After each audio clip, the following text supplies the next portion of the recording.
días, que el Señor te bendiga. Gracias por estar al pendiente de tu tiempo con Dios. Recuerda que el tiempo con Dios es vida viva. Estaremos ya terminando hoy el libro de Nehemías y está basado en el capítulo 13 del 12 al 31. Y yo le puse por título, empezaron bien y terminaron mal. Quiero contarte una anécdota. Cuando mi hijo tenía entre 12 años, 11, 12 años, le tocó dar un discurso a los padres de familia y el título de su tema era: si quieres tener un buen final, tienes que tener un buen principio. Y más que un inicio, él se refería a tener principios, valores, éticas y ponerlos en práctica, viviéndolo primeramente los padres para que en su final los padres vean el fruto de su compromiso. Y la verdad, cómo me hubiera gustado que este libro de Nehemías hubiera terminado con un buen final. Tristemente no fue así, porque aunque tuvieron un buen inicio, les faltó principios, temor a Dios y esa promesa fiel o pacto que ellos hicieron con Dios, el cual firmaron todos los que tuvieran entendimiento. Pero fue solo eso. Fue un pacto de labios y no de corazón. Y no estoy diciendo que fueran todos, que todos hubiesen fallado, pero todos fueron afectados. Es como una manzana que se pudre, si no se quita, va a podrir a las demás. Y solo para recordar, Nehemías había completado exitosamente la reconstrucción de los muros, y a pesar de las constantes amenazas, burlas, descrédito, se esforzaron y lograron reconstruir los muros en tan solo 52 días, siendo que el muro había sido derribado por mucho tiempo, entre más de 90 años. Para este entonces, Nehemías pues ya había regresado a Persia a su antiguo trabajo. Él era copero del rey. ¿Y qué cree?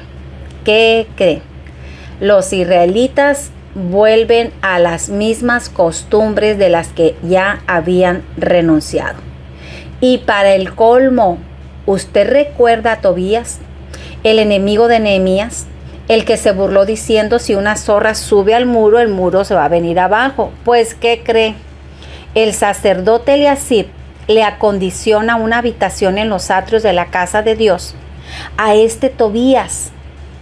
En ese lugar se guardaban las cosas sagradas, utensilios, ofrendas y el incienso, pero fueron sacadas para darle al Señor una recámara en los atrios de la casa de Dios. Cuando Nehemías se entera de esta situación, manifiesta que le duele en gran manera cómo un sacerdote corrupto había permitido que este Tobías hubiera profanado los atrios. Y mientras éste estaba a gusto con todos los privilegios, los levitas ya no eran provistos, ya no eran sustentados, y por lo tanto tuvieron que regresar a su heredad, a cultivar la tierra, y abandonaron de nuevo su ministerio. Y dice la Biblia que Nehemías mandó limpiar esa cámara y que se le volviera a dar el uso que le correspondía. Nehemías se parece mucho a Jesús cuando llega al templo y ve cómo la casa de Dios, que era la casa llamada casa de oración, se había convertido en cueva de ladrones.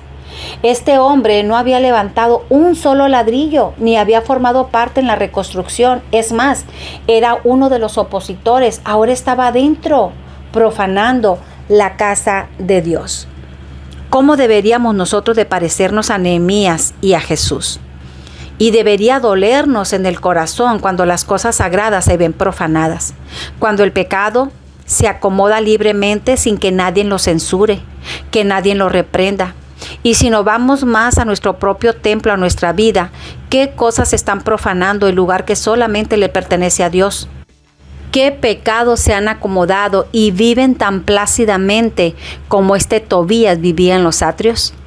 Tomemos la decisión de limpiar y de sacar todo lo que no debe de estar, y cada quien sabe lo que a Dios no le agrada y que está tomando el lugar de nuestro Dios. Dice que se reprendió a los oficiales y se les dijo: ¿por qué está la casa de Dios abandonada? Primero los levitas, cantores, se habían marchado a su heredad. porque el pueblo no proveyó para su sustento.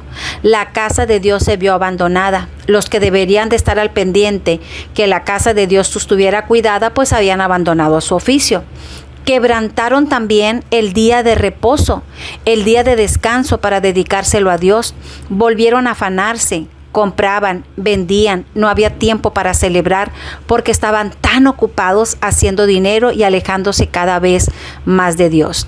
Nehemías también amonestó a los comerciantes que venían a vender toda clase de mercancías y les dijo: si vuelven a venir en el día de reposo, les voy a echar mano. ¡Wow! ¡Qué decisión más valiente de Nehemías! Cerró las puertas de la ciudad y amenazó a los comerciantes. Y no hay nada de malo con el hecho de trabajar, de comprar o de vender, sino cuando el dinero se vuelve más importante que honrar a Dios, cuidado.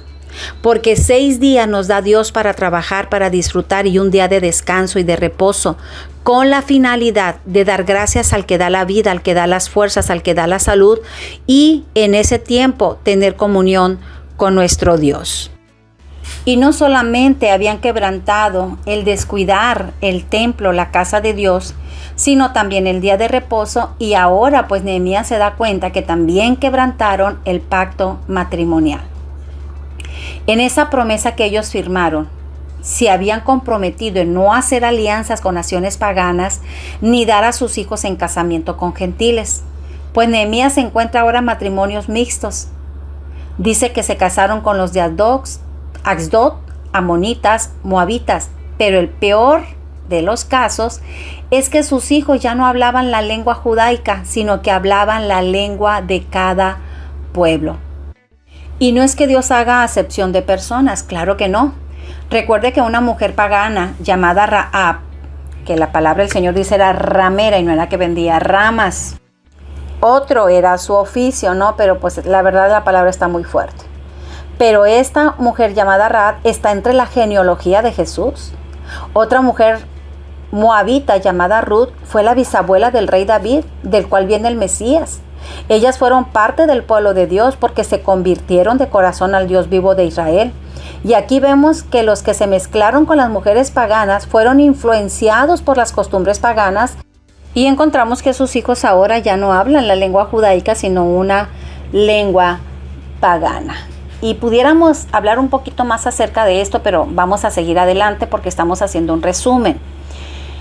Y con esto pues yo quiero decirle que debemos de mantener nuestra identidad con Cristo y no permitir que las influencias del mundo cambien nuestra manera de hablar, de vestir y de actuar. Mantengamos fieles los principios y la palabra de Dios en nuestras vidas. Del versículo 25 al 26 hay una reacción extrema de parte de Nehemías. Cuando él ve que toda la promesa y los pactos se habían quebrantado, dice: y reñí con ellos y los maldije y herí a algunos de ellos y les arranqué los cabellos y les hice jurar. ¿Por qué Nehemías reaccionó tan violentamente con el quebrantamiento de esta promesa? ¿Puede usted imaginarse este cuadro? Todos los que quebrantaron este pacto vengan para acá. Y me imagino preguntándoles Nehemías, ¿qué acaso no entendieron, no escucharon o se hicieron? ¿Que no fue clara la ley y ustedes mismos con su propia mano firmaron y prometieron? Y entonces Nehemías les dio unos arrancones de cabello, y me imagino a Nehemías con cabello en mano haciéndolos jurar que no permitirían que sus hijos se casaran con paganos. Creo que esta fue una promesa de labios para afuera, pero no fue una promesa realmente de corazón. Y les hace la pregunta: ¿qué acaso no fue este el pecado de Salomón, rey de Israel? Era amado por Dios y las mujeres paganas lo hicieron pecar. Y por esta causa vino la idolatría y por esta causa la caída de Israel. ¿Qué impotencia debió haber sentido Nehemías? Todo el trabajo, el esfuerzo, la dedicación, todo lo que tuvieron que hacer para lograr lo que habían logrado, y en poco tiempo lo echaron abajo. Esta es una enseñanza también para nosotros, así que hay que aprender de los errores que estos cometieron. Y dice que entre ellos estaba el hijo del sacerdote Eliasib, el que colocó los cimientos de la restauración, y resulta que se había casado con la hija de Sanballat, enemigo de Nehemías también, enemigo de aquellos que se levantaron para reconstruir los muros. Y si este sacerdote Eliasib fue un sacerdote permisivo, un sacerdote que estuvo de acuerdo con esta unión, y si el líder lo permite, pues entonces el pueblo hizo lo mismo. Y pues como dije en un principio, empezaron bien pero terminaron mal. Y si hasta la celebración de los muros hubiera terminado este libro, nos quedaría un buen sabor de boca. Pero Nehemías vuelve a comprometer al pueblo y a los sacerdotes, a los levitas, para que cumplan su función, y al final hace una pequeña oración diciendo: acuérdate de mí, Dios mío, acuérdate para bien. Y esto nos enseña que debemos estar comprometidos con nuestra promesa de servir al Señor cada día, porque la vida cristiana se vive un día a la vez para estar con Él eternamente y para siempre. Que tengas un excelente día. Bendiciones. Iglesia Cristiana Visión Nueva, Culiacán y La Palma te bendicen. Gracias por escucharnos. Nos vemos el día de mañana. Y recuerda que no hay mejor tiempo que tu tiempo con Dios. Dios te bendiga.